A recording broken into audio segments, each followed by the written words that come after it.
Hi అండి. నేనైతే ఈ వీడియో తీయాలనుకోలేదు. అసలు వేరే పని మీద వరంగల్ వెళ్ళేది ఉన్నది. సండే మార్నింగ్ కొంచెం లేటుగా లేవటం వల్ల మేము వెళ్ళాలనుకున్న పని లేట్ అవుతుందేమోనని వీడియో స్టార్ట్ చేయకోకుండా వంట పని అయితే ప్రిపేర్ చేసుకొని ఫాస్ట్గా రెడీ అయ్యి వెళ్దాం అనుకున్న పని క్యాన్సిల్ అయింది.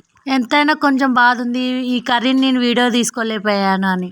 ఈ కర్రీ మా ఇంట్లో అసలుకి ఎప్పుడు వండలేదు. ఈ మధ్యకాలంలో కొన్ని వీడియోలు చూస్తుంటే నాకు ఒక ఐడియా వచ్చింది. ఆ వీడియోలలో బిర్యానీలో ఫ్రాన్స్ చికెన్ మటన్ ఇవన్నీ వేసి బిర్యానీ చేస్తున్నారు కదా, మర్చిపోయాను ఆ బిర్యానీలో ఎగ్ కూడా యాడ్ చేస్తున్నారు. నేను కూడా కొంచెం డిఫరెంట్గా ఉండాలని ఇట్లా ట్రై చేశాను. చికెన్లో ఆలుగడ్డ, ఎగ్గు, దోసకాయ ఇవన్నీ వేసి అన్ని మసాలాలు వేసి మంచి కర్రీలాగా గ్రేవీ కర్రీలాగా ప్రిపేర్ చేశాను. చాలా బాగుంది. కాకపోతే ఇది మా హస్బెండ్ పర్మిషన్ అడిగి చేశాను. చికెన్లో ఆలుగడ్డ, దోసకాయ ఈ ఫ్లేవర్స్ ఆయనకు నచ్చవు. ఈ కర్రీ కాంబినేషన్గా బగారా రైస్ వండాను. వీడియోలో అయితే పొగలు వచ్చేది మాత్రం అవపడతలేదు.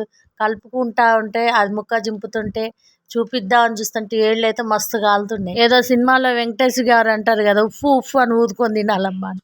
నాకు వీడియోలు తీసినప్పుడల్లా కాలుతా ఉంటే నాకు ఆ కామెడీయే గుర్తొస్తూ ఉంటుంది. బగారా రైస్తో తినాలంటే అది వేడివేడిగా ఉంటేనే ఆ రైస్ మస్తు టేస్ట్గా ఉంటుంది. చల్లారితే అంత టేస్ట్ అనిపించదు. నిజంగా చెప్తున్నా, రైసు కర్రీ మస్తు కాలుతుంది. ఇట్లా కలపాలన్నా వేడి వేడిగా బాగా కాలుతూ ఉన్నది.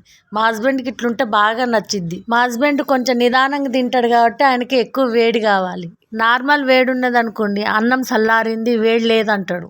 ఈ వేడి చల్లగోలు అట్లా ఉంచితే శనివారం రోజైతే మేము సాయంత్రం పూట బయటకు వెళ్ళాం. ఆ రోజు అసలు ఎండ బాగున్నది, అసలు మబ్బు కూడా పట్టలేదు, వర్షం పడదు కావచ్చు అనుకున్నాం. ఇప్పుడు ఈ చికెన్ కర్రీ వీడియో అయితే ఆదివారంది, నేను ఇప్పుడు చెప్పేది మాత్రం శనివారం రోజుది.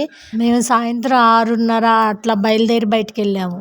వెళ్ళనైతే వెళ్ళాం కానీ అసలు పని జరగలేదు. అనుకున్నది ఒకటైతే జరిగేది ఒకటి అంటారు చూసిన, ఆ టైప్ అయింది. వర్షం ఎట్లా స్టార్ట్ అయిందంటే కొద్దిసేపు వర్షం పడుడు, కొద్దిసేపు ఆగుడు అట్లా జరిగింది. వర్షం పెద్దదవుతుందేమో అని అనుకొని ఇక్కడ ఆగాము ఈ జ్యూస్ పాయింట్ కాడ. ఆమె బత్తాయి జ్యూస్ చేస్తామంటే నేను చూస్తా అట్లనే నిల్చున్నాను. ఆమె బత్తాయి జ్యూస్ చేసిన తర్వాత అదే గిన్నెలో షుగర్ అను కొంచెం పెప్పరు సాల్ట్ వేసి దాన్ని తిరగొట్టింది. ఉన్న కొంది వర్షం పెద్దగా అవుతుంది కానీ తక్కువ అయితే కావట్లేదు. కొంచెం ఉన్నప్పుడు వచ్చి నిల్చున్నాను, అది కాస్త ఇంకొంచెం పెద్దగా అవుతూ ఉన్నది.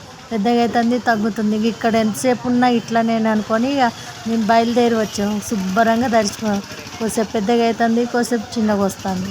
Please subscribe my channel. నా ఛానల్ని సపోర్ట్ చేయండి.